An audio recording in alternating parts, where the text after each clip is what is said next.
Olá pessoal, sejam muito bem-vindas ao nosso podcast, onde hoje eu tenho a presença ilustre da doutora Débora e ela vai se apresentar um pouquinho para vocês. E eu queria agradecer, Débora, por você estar aqui hoje com a gente e ter um papo muito bacana que vocês vão ver, que nós vamos trazer hoje para esclarecer muitas dúvidas sobre a alimentação dos bebês e das crianças. Isso aí, eu que agradeço, muito obrigada pelo convite, tô super feliz de estar aqui. Então, eu sou a Débora, eu me formei em medicina em 2016, depois eu fiz pediatria, residência em pediatria, UTI pediátrica e depois de um tempo eu fui me especializando em nutrologia. Atualmente eu trabalho em hospitais como nutróloga e também fiz uma pós-graduação em nutrologia pediátrica e atendo em consultório as crianças nessa parte. Então, a gente vê a alimentação, né? O foco é a alimentação, emagrecimento das crianças, né? Hoje em dia a gente sabe que tem bastante criança aí obesa. Os dados da Unicef nos mostram que hoje, pela primeira vez na história, a obesidade ultrapassou a desnutrição. E então a gente vê bastante caso no consultório nesse quesito, né? Também deficiência de micronutrientes, vitaminas, pacientes que estão com dificuldade de crescimento. É mais ou menos essa abordagem e, claro, né, a alimentação nos primeiros anos de vida, a importância, aleitamento materno, introdução alimentar. Então, tem uma gama aí de assuntos para serem discutidos. Então, agora, a gente trouxe a doutora Débora aqui, que eu carinhosamente a chamo de Dé, para trazer algumas dúvidas que aconteceram comigo, tanto com o Giovanni, quanto agora com a Cecília, que eu tô começando a fazer a introdução alimentar, e também as dúvidas das mães, da comunidade Mãe Segura, que são dúvidas muito pertinentes, né, e que acho que vem para trazer muito esclarecimento agora para nós. Dé, então vamos lá, vamos começar conversando um pouco sobre o aleitamento materno, né? Eu sei que é uma grande discussão, tem muita gente que opta pela fórmula ou realmente também não consegue amamentar, mas eu queria que você trouxesse pra gente os benefícios e se isso realmente é algo que se deve investir, se isso tem um resultado lá na frente ou não, dá na mesma, pra talvez uma mãe que esteja ali na dúvida, né, se ela continua amamentando ou não, até quando que o bebê ele recebe os benefícios da amamentação, e se a gente sabe também um pouquinho sobre a fórmula, né? Se ela é um alimento que substitui realmente o aleitamento, enfim. Traz pra gente um pouquinho sobre isso. Bom, a Sociedade Brasileira de Pediatria e a OMS preconizam um aleitamento exclusivo até o 6º mês de vida. Então, bebezinhos até 6 meses de vida, eles só precisam do leite materno, né? Não precisa de água, não precisa de chá. Chazinho nada. Não existe mais, então. Não existe chazinho para bebês até 6 meses. Então, o leite materno, ele é um composto que ele tem tudo o que o bebê precisa para se desenvolver, tanto fisicamente, cognitivamente, né? Para atingir aí os marcos de cada mês no desenvolvimento do bebê. Uhum. Ele tem os oligosacarídeos, né, os famosos HMOs, que eles ajudam aí na imunidade, melhoram essa microbiota do bebê, né, então ele serve também de alimento pro intestino. E a gente sabe que hoje, né, tem bastante evidência falando sobre eixo intestino-cérebro. Então, o leite materno, ele ajuda nisso. Ele tem todas as vitaminas, os oligoelementos, minerais, tudo que o bebê precisa, né? Mas a gente sabe que não é toda mãe que consegue amamentar, né? Que é muito difícil. Não dá para romantizar esse aleitamento materno, né? Então, se a mãe não conseguiu, né? Se ela tentou e agora chegou um momento que está mais, assim, digamos, prejudicial pro binômio, né? Mãe-bebê. Sim. Então, a gente vai optar pelas fórmulas. Atualmente, a gente tem fórmulas muito boas que elas chegam, assim, ao máximo perto do que é o leite materno, né? Então, assim, usando a medida correta, a forma correta, o preparo correto, também é um excelente alimento. Então, assim, se a mãe não conseguiu, ela tentou, não conseguiu, está prejudicial, a gente parte para uma fórmula infantil sem problemas. E assim, importa bastante, claro, obviamente, né? O Existe uma aleitamento. diferença, né? Claro, existe uma diferença, né? A fórmula, ela não consegue chegar igualmente, né? Igualzinho à composição do leite materno. Tá. Mas a gente sabe também que a longo prazo, né? Tem outras variáveis que vão importar na saúde do bebê. Boa. Não é só o aleitamento materno. Então, ao longo do crescimento do bebê, né? Influências externas... sono, rotina, alimentação, tudo ao longo da vida vai influenciar. Então não é só porque você não conseguiu amamentar o seu bebê, né, nesses primeiros 6 meses de vida, que ele está, entre aspas, fadado a um futuro ruim, nada do tipo assim. Legal você trazer isso, porque realmente a romantização da maternidade é algo que depois, na hora que a coisa acontece, a gente parece que perde o chão, né? Sim. Eu mesma, eu tive muita dificuldade na amamentação, tanto com a Cecília quanto com o Giovanni, e eu tive que ser muito persistente, mas foi uma escolha minha, onde eu tive o apoio da minha pediatra também, na qual ela insistiu bastante para que eu conseguisse, claro, foi uma via de mão dupla, né? A gente tentou de várias formas até dar certo, mas com certeza é uma fase extremamente desafiadora, mas eu acho que vale a pena a gente trazer, sim, esse assunto como algo que traz benefício, né, Dé? Sim, porque senão total. a maioria das pessoas, elas acabam também simplificando demais, né? Do tipo, não, tudo bem, então eu não vou nem dar, nem vou tentar, eu vou partir pra fórmula, porque já resolve, né? Não, a gente realmente tenta, igual você falou, né? Com a ajuda de pediatra, com a ajuda de fono. Sim. Né? Agora a gente tem mais outros artifícios que a gente pode usar, né? Então, laser, às vezes, né? Com o seio fica machucado. Então, a gente usa laser, melhora. Ajudar o bebê aí, a fono ajuda ele com a sucção, a pega. Certa, exato. Então, tem várias maneiras que a gente pode conseguir isso, né? E numa fase inicial, então, é importante, né? Essa fase 1, vamos dizer assim, que o do bebezinho é uma fase importante. Mas depois, vem a partir dos 6 meses, né?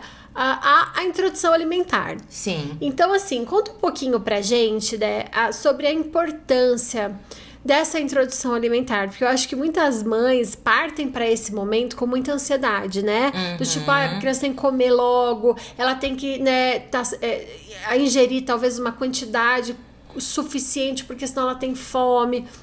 Então, acho que uma coisa também importante a gente trazer é exatamente o termo, né? Introdução alimentar. Exatamente. Né? Então, é um processo, não é, de repente, algo que a gente vira uma chave ali, deu 6 meses, a criança, vai comer, né? Sentar, comer, já tem que... Então, fala um pouquinho pra gente sobre esse momento, esse start, assim, esse comecinho aí. Tá. Então, assim, pra gente começar a introdução alimentar, o bebê tem que ter os sinais, né, de prontidão. Que geralmente são mesmo por volta dos 6 meses. Então, ele tem que estar sentado, firminho, né? Conseguir engolir, pegar... pegar os alimentos, pegar o garfinho, né? Então, ele tem que estar com esses sinais prontos. O bebê, ele não vai comer tudo que você colocar no prato, né? Boa. Ele vai conhecer os alimentos primeiro, então para ele é uma coisa diferente. Ele não vai, e assim, não é porque ele experimentou uma vez que ele não gostou. Que ele não gostou. Os estudos dizem que ele tem que experimentar no mínimo 15 vezes para falar que não gosta de algum alimento, né? Então, é importante a gente colocar bastante variedade. Então, oferecer o máximo de alimentos que a gente conseguir nessa introdução alimentar, que é óbvio que a gente sabe que não é fácil, né? Sim. Não é sempre que a gente faz comida diferente todos os dias. Se atentar aí, né, às consistências desses alimentos nos primeiros meses, né, de introdução alimentar. E assim, aos temperos também, não usar muito sal. Quer dizer, não usar sal, basicamente. Até um ano, mais ou menos. Depois colocar um pouquinho, mas são mais temperos caseiros mesmo, naturais. Nada de temperos prontos também. Aqueles pozinhos de miojo, então nem pensar. Nossa! Proibido! Não, assim, gente, eu não gosto de assim, claro. Ai, não pode, ai, proibido, ai, não sei o quê. a gente sugere, né, que não use, que não coloque, porque a gente sabe que pro desenvolvimento no futuro, a longo prazo, tudo isso conta, né? Então, a gente não usa. E assim, as quantidades, às vezes o bebê ele não vai comer tudo que você colocou no prato mesmo, ele vai comendo de pouquinho. Então, aí com o passar do tempo você vai conhecendo melhor. E é muito importante também, a gente vai falar disso aí ao longo do podcast, mas ter rotina. Então, ele saber o horário que é pra ele comer. Então, de manhã acordou, mamou um pouquinho, daqui a pouco senta no cadeirão, come a frutinha, deixa tudo separadinho. Aí depois brinca, no almoço, come também, senta. Sempre tem que ter o horário, então que ele já vai associando isso. Que vai ficar mais fácil dele aceitar os alimentos também, né? Isso que você trouxe é bem legal, porque a associação, ela é importante. Então, a criança, ela precisa de previsibilidade, né? Isso. Então, o bebê, ele sempre aprende, a criança, por associação. Então, se cada dia a gente criar uma situação nova, então é muito comum, às vezes, as mães não vai, meu filho não senta na cadeira. Mas será que os pais sentam na cadeira? Exatamente. Né? Será que os pais estão dispostos a viver esse momento um pouco com presença, né? Será que, por exemplo, né, é legal comer com o celular na mão, a criança tá vendo isso, o bebê tá vendo, absorvendo. Então, tudo isso envolve a experiência do alimento, né? E acho que uma coisa interessante também da gente falar é que antigamente os nossos pais, né? Não pode brincar com a comida. E por que não, né? Por que não usar desse momento por um momento de lúdico com a comida? Acho que essa relação com a comida, né? Hoje em dia a gente tem, né, o método BLW, que o bebezinho, ele pega a criança, enfim, pega o alimento com a mão, come sozinha. E assim, gente, fica uma bagunça mesmo. Fica uma sujeira.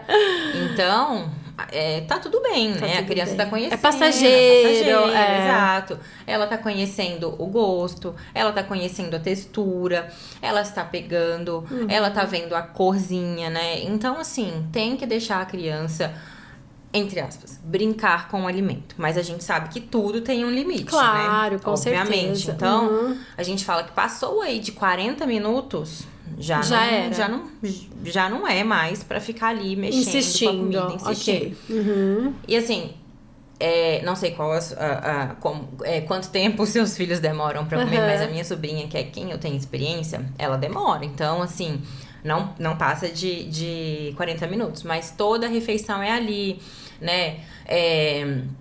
Distraindo, porque às vezes ela não quer comer ali naquele momento, mas se você dá uma distraidinha, dá mais uma garfada, ela aceita, né? Sim. E assim, é uma linha tênue pra você saber se ela realmente não quer mais ou se ela está distraída. Perfeito. Então a gente fica ali naquele momento, por isso que tem que despender um tempo, né? E às vezes fala, ela não quer, parou e vai lá. Não, e é isso, né? Às vezes a gente, né, como pais, na intenção de querer fazer a criança comer, a gente faz a todo custo. Né? Então sai levando a colher pra criança, isso não é legal, porque ela aprende que se ela não sentar na cadeira, ela vai ter alguém que vai levar a comida pra ela. Sim. Então é importante criar essa rotina, esse momento, né, da comida, porque isso realmente faz toda a diferença. Eu lembro que minha pediatra falou assim pra mim lá atrás, ela falou, olha, Michele, você vai precisar escolher as suas batalhas. E a amamentação é uma e a alimentação é outra. Sim. Então, se você puder construir isso hoje, lá na frente, você vai pegar os frutos disso. E com o Giovanni foi exatamente assim. Então, hoje o Giovanni tá com quase 3 anos e ele come muito bem, muito diferente de muitas crianças que a gente vê. Então, assim, isso foi realmente a gente desprende energia para isso, é o que você falou, né? E uma coisa que eu acho que é legal de você trazer é sobre a saciedade também da criança. Porque às vezes a gente, que nem você falou, é difícil a gente entender realmente, mas é o que você falou, passou um tempo, a criança já não tem mais interesse pela comida, tá tudo bem, é mais ou menos o tempo que a gente também leva, né? Sim. Mas o que significa isso, né? Se você puder trazer pra gente um pouco sobre esse assunto, porque a saciedade, ela também está sendo construída nesse momento. Sim. E é isso que pode ter uma relação até mesmo com distúrbios de ansiedade, obesidade, porque ela perde um pouco essa noção. Isso o que o leite materno também oferece, né? Porque ela aprende a se saciar e ela para de mamar. E na fórmula a gente acaba dando uma mamadeira e ela vai tomando aquilo tudo até dizer chega. E na alimentação é a mesma coisa. Então, vale a pena a gente definir o que a criança precisa comer? Vale a pena a gente definir o que a criança precisa comer em qualidade. Agora, não vale a pena a gente definir o que a criança precisa comer em quantidade. Perfeito. Então, a gente coloca no prato, né, o que a gente acha que ela vai comer, mas é aquilo. Quando ela estiver saciada, ela não vai querer mais e a gente não vai precisar insistir. Perfeito. Um bom jeito de ver, né, se a criança está se desenvolvendo, está crescendo, é indo ao pediatra, né, no primeiro ano de vida. As consultas são a cada mês, então ele vai colocando na curva de crescimento, então para ver se está ganhando peso adequado, se está crescendo adequado, e aí depois de um ano de vida, conforme precisa, mas ainda tem uma certa frequência, não todo mês. Perfeito. E aí vai colocando na curva. Com 1 ano de vida, já faz os exames laboratoriais. Então, a criança com 1 ano de vida tem indicação, né, de fazer aí hemograma, perfil de ferro, para ver se não tá com anemia. E aí vai acompanhando tudo isso. Mas, lembrando que a gente sugere que não insista quando a criança não quer comer mais, tá? E isso é muito na prática, é real. Porque assim, quando a criança não tá... Porque é igual a gente, né? Às vezes você não tá com muita fome. E aí você é forçado a comer, né? Então, assim, mistura um pouco o que é obrigação, o que é prazer, o que é necessidade, o que é realmente uma fome. Então, acho que é muito importante a gente colocar isso, porque a criança está aprendendo também a desenvolver essa saciedade. E se a gente definir, a gente está ultrapassando os limites dela, Sim, né? Isso não é saudável. Às vezes, o meu filho não almoça muito bem. Ele come uma quantidade pequena. Mas daí chega à noite ou à tarde, ele come bem, né? O que não dá pra fazer é a gente substituir refeições, né? Eu acho que isso é importante também. Então, assim, não comeu no almoço, aí eu dou um monte de pão à tarde. Não dá. A gente tem que entender e a criança aprende, de novo, por associação, né? Então, às vezes, à noite, ela vai comer melhor na janta. Isso acontece. Mas a gente não pode substituir, né? Com lanchinho. Então, o que você acha disso, Dé? Não, eu acho exatamente isso que você falou, né? E o que acontece muitas vezes também é que as pessoas substituem uma refeição por uma mamadeira, né? E aí dá o leite em vez de dar uma refeição Isso inteira. é Se ele não quer comer, dá mamadeira. E a criança acaba associando. Então, ela sabe que se ela não comer, ela vai ganhar uma mamadeira. E é mais fácil mamar do que comer. E é mais fácil mamar do que comer, tá, né? E aí, já linkando o assunto, a gente pode falar também sobre a deficiência de ferro, né? A anemia, que a gente sabe, hoje em dia os estudos falam que 33% das crianças abaixo de 7 anos no Brasil têm anemia. Olha só, né? alto, né? Então assim, hoje em dia a Sociedade Brasileira de Pediatria preconiza o uso de ferro, da suplementação de ferro, dos 6 meses até os 2 anos de vida. Independente se o seu bebê come bem ou não, né? Então, se a criança nasceu no tempinho certo, com o peso certo, né? Tem essa orientação do uso de ferro nesse período. Fora desse período, é só se a criança, né, tem anemia, tem alguma deficiência, enfim, tem alguma indicação do uso, né? Então, a gente sabe, né, que é difícil mesmo, né, pra nós, pra mães, enfim.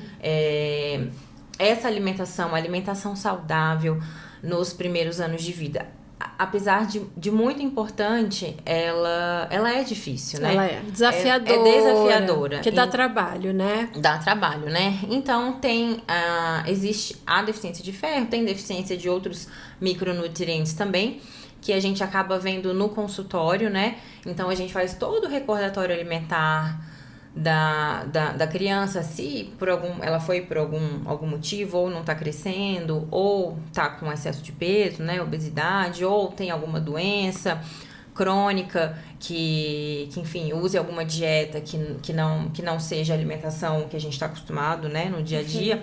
E a gente faz exames para ver se tem falta de nutrientes. E aí sim, se precisa suplementar. Isso que eu ia te perguntar agora.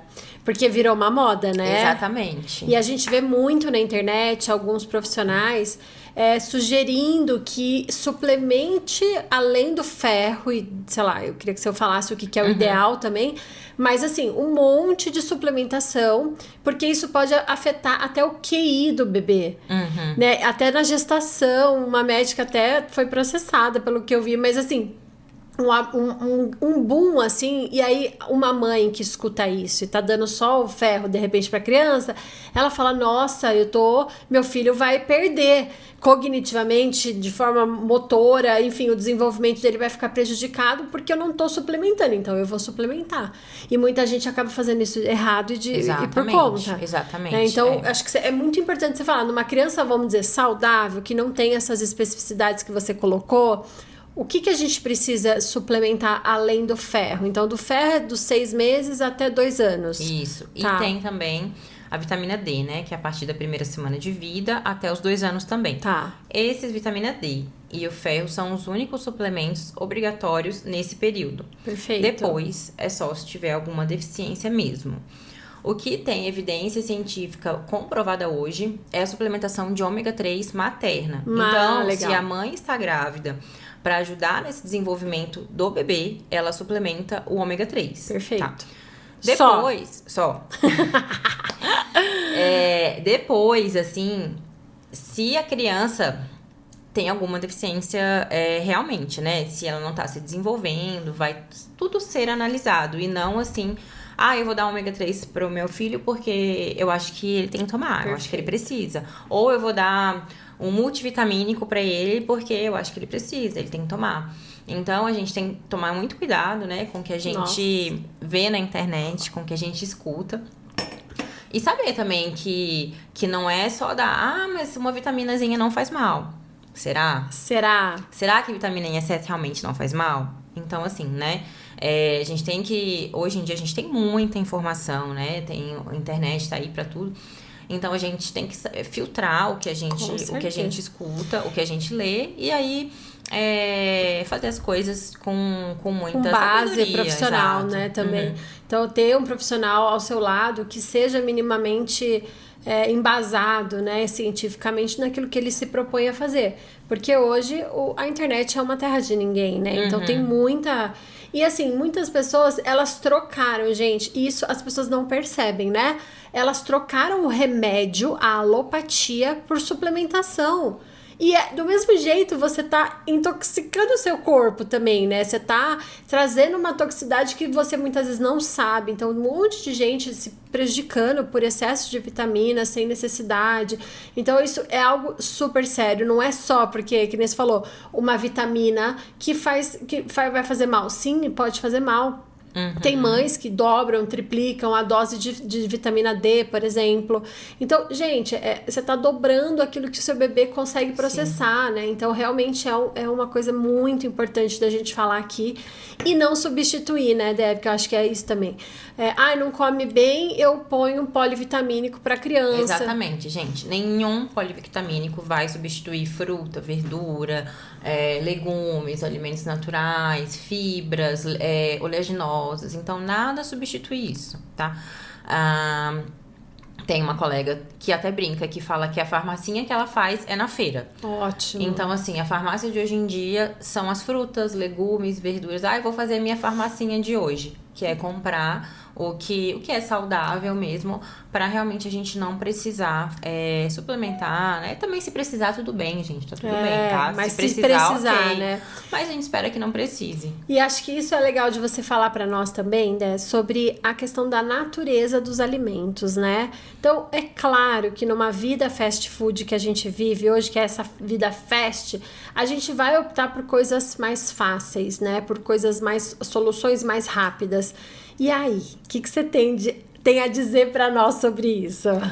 Bom, obviamente que a gente prefere que sejam alimentos naturais, lanchinhos naturais. Hoje eu tenho muitas perguntas sobre o que levar na lancheira do meu filho. Legal. E aí tem muitas mães que fazem, né, os sanduichinhos naturais, bolo natural, porque às vezes a criança quer comer um doce, né? E é melhor você comer um bolinho natural do que aqueles bolinhos ultraprocessados que realmente não tem nada de bom. Mas a gente sabe que a correria do dia a dia, às vezes não dá pra gente fazer esses alimentos em casa e a gente acaba colocando. Isso tem que ser deveria, né? Deveria ser uma exceção. Então, um dia ou outro eu vou oferecer, mas não colocar todo dia um bolinho ultraprocessado, ou todo dia uma coquinha zero, ou todo dia aqueles suquinhos de... Nossa, mas tá tudo bem. Então, assim, eu acho que, nossa, foi maravilhosa essa entrevista, muito, muito rica, trazendo luz aí pro fim do túnel, né? Em termos desse processo que é a introdução. Mas aí, pra fechar, eu queria trazer um assunto meio polêmico aqui. E queria te perguntar assim, ó. O leite, porque, né? Muitas pessoas falam que a lactose, o leite, enfim, faz mal. E aí, muitas mães ficam meio perdidas, assim, né? Você acha que é importante a criança tomar leite? Não é importante mais? Ela tomou leite materno, depois não precisa mais? O que você fala sobre isso? E sobre o glúten, né? Que eu acho que também virou uma coisa em que as pessoas estão eliminando o glúten da vida delas. E às vezes isso reflete na vida da criança, né? Então, será que é necessário todas as crianças, né, terem essa redução ou eliminar o glúten para prevenir alguma coisa, enfim? Então, eu queria trazer só esse tema um pouco polêmico para a gente fechar esse podcast aí. Tá. Bom, em relação ao leite materno, a gente sabe que é exclusivamente até os 6 meses. Depois, assim, varia um pouco, né? A OMS fala que a partir dos 6 meses a gente já pode usar o leite de vaca, né? Integral, o leite de vaca. A SBP, diz que o leite de vaca pode ser usado a partir de 1 ano e fica nessa. Mas, assim, o importante é que a criança tenha uma alimentação saudável, como a gente falou aqui, né? Uhum. Então, e também enfim, o aleitamento materno, ele não tem uma data pra acabar, né? Uhum. Eles falam até 2 anos, mas às vezes tem famílias que passam e tudo bem. Então, a partir de 1 ano de idade, a gente libera aí o leite de vaca. Em relação à lactose... É só se a criança ela tem uma intolerância, o que é muito difícil, né? O bebezinho, a gente fala mais em APLV e para crianças maiores, sim, intolerância à lactose. Então, a gente vai ver mais se o bebê tem APLV ou não. Mas em relação à lactose, pode ser usado leite com lactose. E é bom tomar leite? É bom tomar leite, mas é aquilo, né? Não é obrigatório. Ok. Tá? Não é obrigatório. Se a criança tem uma alimentação saudável, se ela consome cálcio por outras fontes, tá? Então, não é uma coisa, tem que tomar tanto ml de leite por dia, tá? Não. Tá bom. Tá? Em relação ao glúten. Em relação ao glúten, a gente também, né, fala para excluir o glúten apenas de pacientes com doença celíaca, né? Perfeito. Hoje em dia não tem nenhum estudo comprovando o benefício da exclusão de glúten para pacientes saudáveis, né? Então aí é só se a família optar, enfim, por uma opção deles mesmo, mas não tem benefício.